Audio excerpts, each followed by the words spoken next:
Had a guy come in and lay on the floor and pay me to fart on his face. Warning, this content may be upsetting or disturbing to some audiences. Sex workers of Reddit, who is the grossest customer you've had?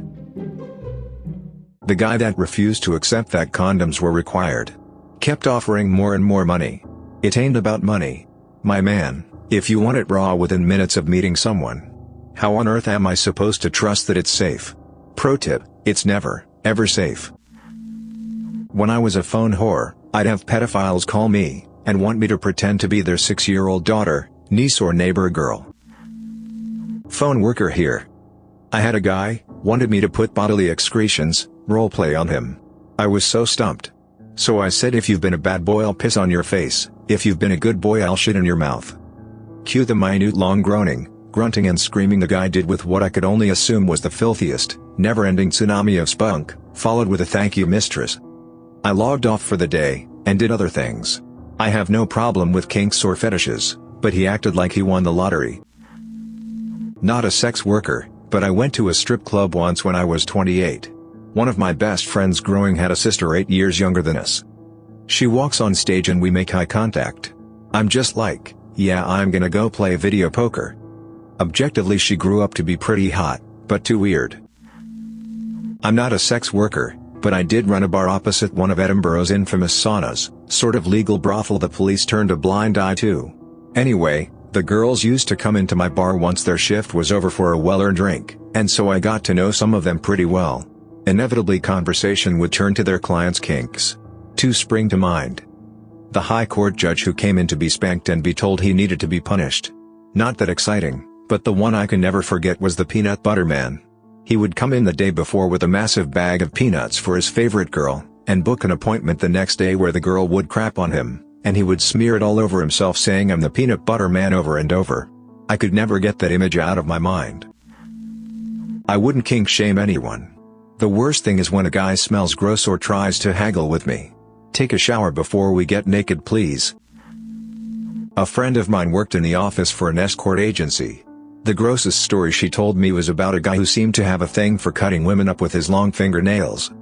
After the first complaint he was put on a list of like don't accept bookings from this guy or number, but he kept using burners and different names, and every time the girl would complain that he basically only wanted finger them, but he had long sharp nails and had a habit of scraping, then get agitated when asked to stop, then he'd leave.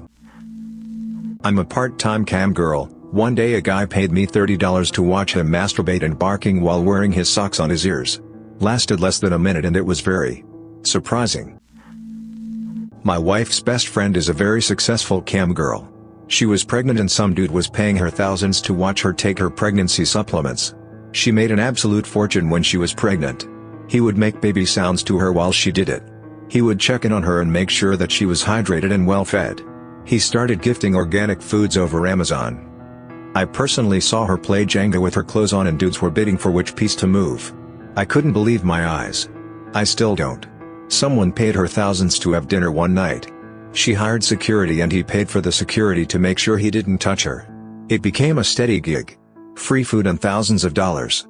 She started doing the GFE thing for a while too. From being a stripper, this guy smelled gross, paid for 5 minutes in a private room. Everything goes well. The typical no touching private parts thing. He didn't want to pay for more time, so I was putting my clothes back on and he just hugged me really tight, then kneeled and tried to lick my pussy. A dude offered me $500 to adopt a dog and have sex with it. I very firmly declined. Was a stripper. The ones who tell you that you look like their daughter, daughter's friend etc., are pretty gross. Foot fetish dudes would come in at the end of the night and the sweatier your feet were the better. Most girls love them though because they give amazing foot rubs and pay you for it. Had a guy come in and lay on the floor and pay me to try to fart on his face. He was dressed like Carlton on Bourbon Street. Honestly a lot of girls like ones like this too. They pay really well and you don't have to really do any work. I had a guy that just wanted me to spit full globs of phlegm in his mouth while laid on his back with his mouth wide open. I'm rarely grossed out but I just can't deal with copious amounts of spit or phlegm. It took so much effort not to gag or throw up just from seeing it slide past his tonsils. On the other end of the spectrum I had a guy who liked to just lay on the sofa while I sat on him and watched TV. Human furniture fetish is definitely my favorite type of booking. The one who left skid marks on my sheets, because he couldn't wash his butt properly. The one who basically crapped himself and expected sex to continue. The one who asked if he could come over with 3 of his friends, after midnight on a weeknight, so was absolutely high on something, and only offered me $50 apiece to run a train. And he honestly thought it was a fair offer after looking at my hourly of $600 Australian dollars. The numerous men who didn't understand how to wash under their foreskins. The numerous men with insulting offers for bareback sex and absolutely no history of being checked for STIs because, I'm married so I'm clean. Like that wedding ring has some spell of repel chlamydia on it. It's mostly the hygiene factor honestly. If you have a weird fetish that most people would consider gross, but you're respectful about bringing it up, and you adhere to as many hygiene precautions as possible, and you're prepared to pay well for it, sex workers won't care. Not a prostitute, but I was sexed in with a customer who wanted to rub my vagina juices all over his gums, because all of his teeth had been removed the year prior, and had been replaced with metal plates in his gums. He said this all in the same breath. Sir. So, former cam girl here. I would have assumed this guy was trolling, but he just seemed so earnest and had already tipped me like $600 that night. So, I have a cat, and he wanted me to go get a piece of cat crap from her litter box, F it up my ass, and then poop it back out for him. He said he had $3,500 to spend to make it happen. Obviously, I didn't do it, and decided that was enough camming for me that evening and bid him goodnight. Still, I think about that guy a lot. That effing guy. I wonder if he ever got anybody to do it. Condom avoiders. Those who just plain reeked of BO, cheesy feet, dirty butt, too many cigarettes and who were complete strangers to a toothbrush. People who were scabby and scaly with suspicious sores in places you definitely don't want to see license. The guy who loved people to fart on him and in his mouth wasn't too flash either, but you got a laugh out of it at least. The guy who refused to pull out, even after he came. He became semi-flaccid and was still trying to stay inside as much as he could. Then when he finally was flaccid the D slipped out itself. I work at a sex store. We have a guy whose kink is cleaning. So he went to the arcades, glory holes and cinema and pulled all the used condoms out of the garbage can and ate the cum in them. We also have a dude that likes to lick doorknobs and another one who smells the used paper towels. Not my story, but I heard it from a friend. You know how girls will spit on your dick to lube it up before blowing you? There was this one customer who told his girl for the night that it was wasteful to spit on his D, and requested that she spit in his mouth instead. For every time she spit in his mouth, he would give her $10. I have 2 different guys that I'll never forget. The first was one that wanted my feet to be filthy dirty and stinky if possible, then I had to smash one foot in his face and get him off with the other foot. The other guy wouldn't let me turn on any lights at all, and when I got undressed I touched him and found his one ball was the size of a pillow. It freaked me out so bad, I told him I started my period and needed to leave pronto. There's many more but these 2 guys always stand out. Not really a sex worker but I stripped for a bit in college. The amount of older guys saying things to me like, tell me your real age, or, don't worry your little secret is safe with me, while grinning terribly was always gross. I look young so that wasn't very pleasant. It got worse when they would try and blackmail me into actual sexual contact by saying they'd reveal my actual age. Fortunately I was 19 so could just tell them to go ahead and do it. A client that I really liked once sharted on a white hotel bedspread. I almost cried. I had to wash the doona in that one spot and flip it, and sandwich a towel on the bottom, and a top sheet with a towel underneath.